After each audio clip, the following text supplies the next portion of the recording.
My name's Anna. I was the designer on this kitchen renovation.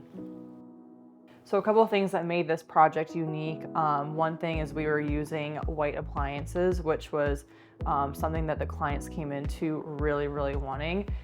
So of course, anytime that you're having several whites within the space between the cabinets, the wall color, the countertops, it's really important to make sure that those whites are going to coordinate well and not clash.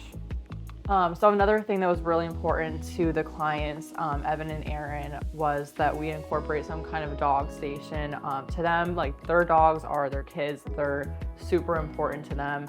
So that was one thing in the beginning of the first meeting with them that was a must on their list.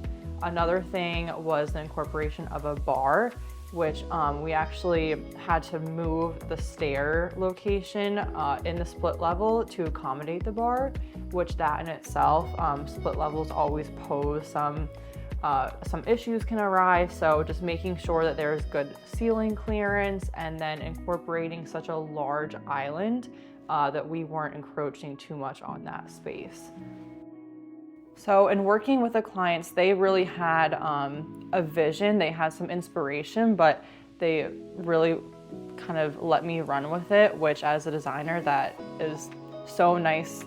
You know, that's a nice balance, because then I can, you know, come up with some different options that they may like or not like.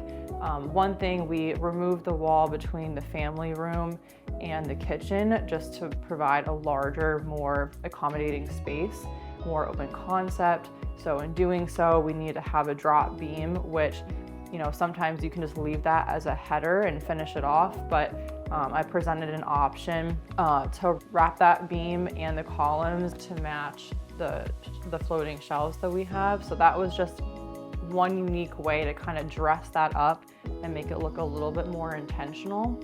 And it really just ties into the rest of the space and still gives a little bit of a distinction between kitchen and living area, but allowing them to still flow and operate as one space.